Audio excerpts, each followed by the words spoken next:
Afternoon, Al. Yeah. Alan, just start with what's the mood been like after the France game going into this finals Six Nations match? I was asked the question last week before the game about potentially being undercooked rugby wise, and I said I'd let you know at the end of the 80, and ultimately we probably were with regards to obviously the amount of rugby the French have played and our in-game reactions, etc. From a physical and fitness standpoint, we were there, but I suppose that game readiness, essentially, we got found out. And credit to France for taking those opportunities. So we've had a clear view of what we needed to improve on. Obviously, aware the conditions are going to slightly alter the way we play, and we'll have to deal with that as well. But like I say, we've had a clear view this week of what we need to work on. And I think Steve's mentioned, obviously, the physicality and the collision element of the game that definitely needs to increase. How different does a home test week feel with the game being at Parker Scarlets behind closed doors to what you'd normally be sort of used to and going to the Principality Stadium? Obviously, being an Osprey, I'd rather it is no Liberty, but no, it's ultimately we're at home anyway, and there's definitely been a few logistical changes and things like that we've needed to deal with, but it's the sign of the times. It's been that way, and case in point with testing, etc. So, it's only the logistical things. We're lucky to be able to be taking the field. And like I say, it's a home game, so we'll treat it just as if it was the Principality. Shane Lewis-Hughes is making his debut. What's impressed you since he's come into the camp? I think it's before he's probably come into the camp.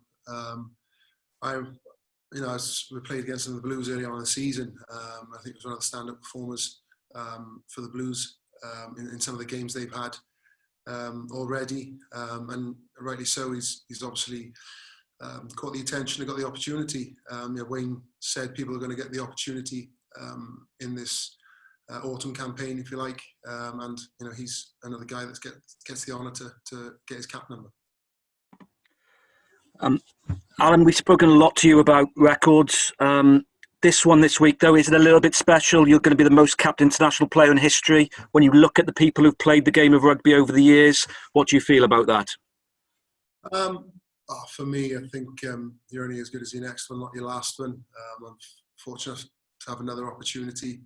Ultimately, don't necessarily feel worthy enough to be mentioned in the same sentence as some of those people you're alluding to.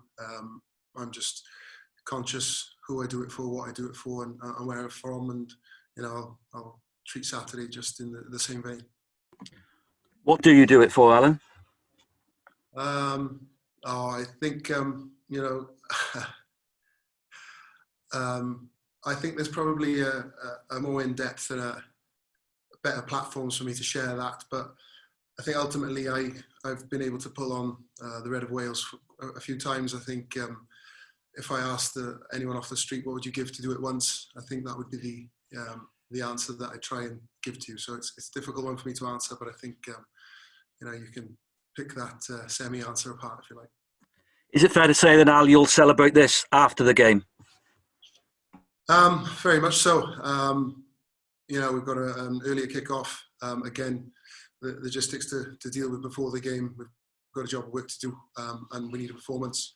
If the performance is there, we'll get what we want. And any romantics can definitely wait. And you just mentioned there earlier, you're going to be getting the record at an empty Scarlet Stadium where you might have been booed quite a few times over the years. How difficult is that going to feel? And you've got any stick from the Scarlets players over it? No, not at all. But we know away fans show their affection in different ways. So it'll definitely be quieter than I'm used to at Parker Scarlets. But like I say, we're just very fortunate we get to take the field in these current times. And for the side, Alan, you've lost the last four. You're battling to be fourth or fifth in the Six Nations, perhaps not what you're used to in the last few years. How important is this game for the squad going forward? Well, very much so. I think a lot of guys have had opportunity and caps, new caps. Ultimately, elite sport and international rugby is about winning, and that starts with performance. And if we get that right, then, like I said earlier, we'll be happy with the end result, hopefully. And Scotland, what have you made of them so far? They had a good win against Georgia. They had a good win against France as well in the end of the first bit of the Six Nations. Yeah, very much so. I think they probably arguably one of the best brands of rugby out there. They've got added guys to the squad that have obviously done well and been very successful of late in playoff and finals rugby. So they've got that game readiness and a wealth of experience going back into the squad. And they'll be buoyed off the performance they had against Georgia. So a definite team with a point to continue to prove. Final one from me. You'll give yourself a chance after the game to reflect on what you've done perhaps the last 14 years. I think I'll just worry about the 80 minutes before that first. Thank you, Al. Good luck on the weekend. Oh. Hey, Alun Wyn, it's Beth from ITV. You're right. Hey, obviously the women have had their game cancelled on Sunday. So just thoughts on, the fact that you are able to play and, I know we've talked about the circumstances, but it's still great to be able to put on a Welsh shirt. Yeah, very much so. It's funny. I was asked a question about sport in general last week, and like I say, to be able to take the field, irrelevant of whether it's mini juniors, women's, or whatever, we're very fortunate that we get to take the field, and hopefully we can all get back to it sooner rather than later, because obviously we all know the benefits of partaking, watching, and essentially being involved in sports. So we don't take that for granted. I spoke to Adam Jones about you this morning, which you probably won't be pleased about, but he did say the best thing about this is that you'll be hating every second. Given the celebration of JJ's death yesterday and the fact that it's given so many people joy to watch him, you're the same character. You've given people, the public, chance to celebrate. Do you take that for granted at any second? Because it's just shown, doesn't it, what this means to the Welsh public? Yeah, very much so. My apologies. I meant to say that from the outset, that obviously our thoughts are on behalf of the squad, our thoughts with JJ's family. Obviously his passing, the recent loss the family have had. But, we are very aware of, like I say, the situations and what it means to people. And ultimately that's what you try and encapsulate in a performance, even at this elite level. And last one from me, Adam Jones also said you're the most competitive person he's ever met in the rugby field. What drives you to do that? Because you've got 149 caps now, and that's over a 16-year career. That's incredible. It's a funny one. I think it's comparative to anyone in any job, whether you're a sports writer, a carpenter, or a plumber. Do you do X amount of years in columns and then you stop? Do you do so many kitchens and then stop? Do you do so many bathrooms and then stop? For me, I don't think there's a handbook or a rule book. There's always a lot of voices and opinions, but ultimately it's a job of work that I'm very fortunate to do and enjoy. Good luck on Saturday. Thank you. Al, it's Matt here from Wales Online. How are you? Good, thanks. Good. Just quickly, there'll be kids across Wales, maybe not at the moment, but we'll be picking up rugby balls, trying to emulate yourself and your teammates at some point in the future. What message would you have to any youngster who's watching this game on the weekend? First and foremost, I hope they're all well and ready to get back to it. Ultimately enjoy, and I think that doesn't have to be rugby itself. I think having lots of sports that have been put on hold, obviously I'd be biased and stick with the egg, but no, enjoy. That's whatever you do. There's plenty of sports out there for kids, whether it's football, rugby, whatever it may be. Just enjoy. I think sport's a great tool for everyone to learn, socialise, particularly after, like we've said a lot about what's been a tough time. I think when we do get out there, I think it's going to be a great way for everyone to express themselves and essentially get happy and be happy again. And you would have been one of those youngsters many years ago up at Bonamine. Just curious, who were the people that you looked up to in those early parts of your rugby career? Oh, so long ago now, I probably can't remember. But no, I started very, very when I was my fledgling rugby career. My minis obviously was Mumbles, but we folded and then went to Bonamine, and very fortunate they accepted me up there for the large parts of my younger career. But the people I can remember looking up to were, obviously, I've said before, Martin Johnson, John Eales, similar position, achieved all there is. Yeah, I hope I have to be those two, but obviously their CV's a bit heavier than mine. Hopefully I'm potentially a bit longer, but we'll see. All right, Al, all the best on the weekend. Yeah. Hi, Alan. Will from the Mail here. How's it going? Good, thanks. And there's some great pictures of you being around from your debut from back in the day when you were 21, hair poking out the scrum cap and all that sort of stuff. What do you remember of that day in 2006 in Argentina, and how do you think you've kind of changed and evolved since then as a bloke and a rugby player? Oh, I don't know. Hopefully, as a bloke, I haven't changed too much. I think with rugby, you get experience. Hopefully, I've learned throughout those. Coming off the back of talking about enjoyment, I still enjoy it as much as ever, and hopefully, the experiences that I have had have improved me. I'm very conscious that people say we haven't played abroad domestically, and you haven't done this, that, and that. But ultimately, I enjoy what I do, where I do it, and I'm conscious, of how finite a career in sport is anyway. So, yeah, hopefully I haven't changed too much as a person, but hopefully definitely improved as a professional. And what about that day 14 years ago in Puerto Madryn, I think it was, in your debut? Yeah. No, it was, I think back in the day we didn't have a cap number on the jersey when we went out, so I still, JR might say I'm wrong, but I still sort of cherish the fact that you become part of something special with a simple blow of a whistle. I do cherish it because whether it was one or a few more, that's still a great occasion for myself and my family.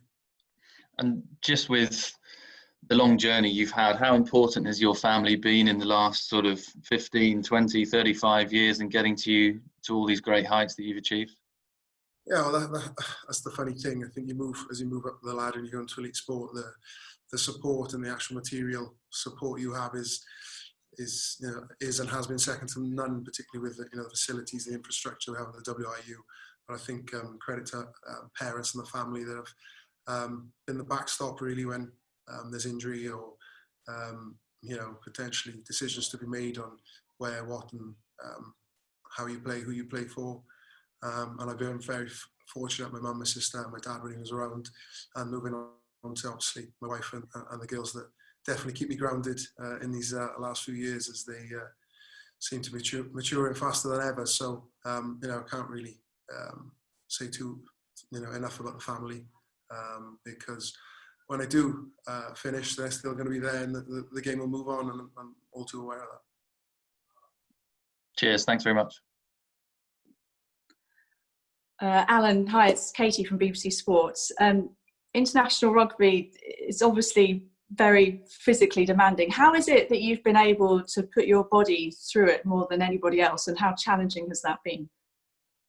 I don't know. I think everybody will always talk about how hard people train and who's training the hardest, but it's probably the bits that people don't see, and how hard you recover and the life you live. You can talk about the professional aspects and the habits, but if you're not doing those when people aren't watching, it's the other infield can obviously have a detrimental effect. And like I said earlier, I've had the support of my family and a WIU infrastructure that's been second to none. And I've just been conscious to make the most of every opportunity, every facility and opportunity to get better that I've had. People obviously want to sing your praises this week and celebrate what's going to be an incredible achievement. How are you feeling about all this added attention?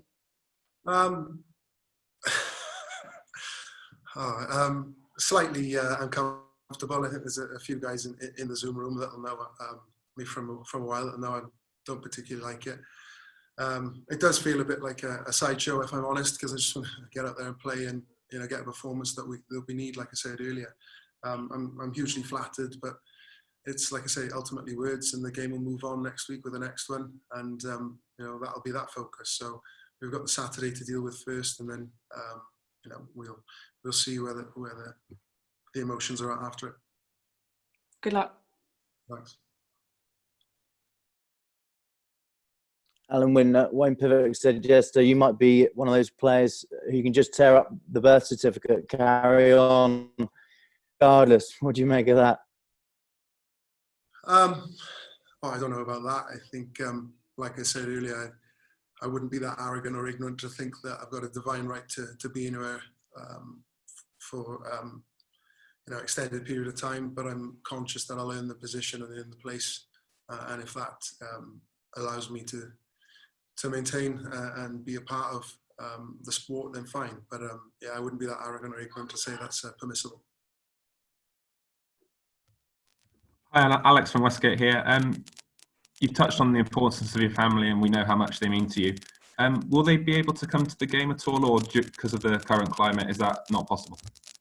But in fairness, the question was asked, and I think had we obviously had it been different, it would have been a sort of a normal occasion, and we would have cracked on and nothing would have been said. Permission was asked from the government, and obviously it would have been extenuating or exceptional circumstances. But in the grand scheme, like I said earlier, one day in a lifetime is nothing, considering we're in a hard lockdown. Large parts of Wales were in lockdown, a local lockdown before that. So I think our families are very understanding. And the difficult part of it is, if this was an away game, it would be easy to take in many ways. But the fact it's home and we can't have fans, we can't have family, it is what it is. But like I say, the ability just to have the game is far and away, the overriding pleasing point of it all. So. Thank you. Alan, Peter Gillibrand from Global Radio. So I was watching an interview with yourself to Welsh Rugby Union TV before your first cap. You said sink or swim time. Safe to say you have swum, but in all the 149 caps, what's been the standout moment, the highlight, and has there been any lows for you? I think I'm still treading water, if I'm honest, and I'll continue to do so for a while. But I think I've been very fortunate to be involved in some great campaigns, but hopefully the next one, to be honest. I think my biggest fear at times has been complacency and nothing else. And there's a few obvious occasions throughout the last few years, but it's the next one. And just one more from me. You spoke about how rugby is an amazing relief for a lot of people during this hard time. But the game tomorrow, for myself, for people across Wales, it's going to be a relief for a lot of people from the pandemic, isn't it? To watch you get your record and watch the boys play. Well, exactly. I think it is a difficult one. That we still can't. Obviously, we're in the lockdown. We can't get people there in the stands, and I think more so the amateur rugby, the number of people that could be involved at all age ranges. So for us to, I suppose, carry the torch in the times where people aren't allowed to do it is a privilege, more so than usual times, because we're the only people doing it at the minute. And like I say, we need to get a performance to get to the final whistle and hopefully put those smiles on faces that we know we can do and have done in the past. Good luck to the boys tomorrow. Thank you, Alan. Thanks very much, everyone. We'll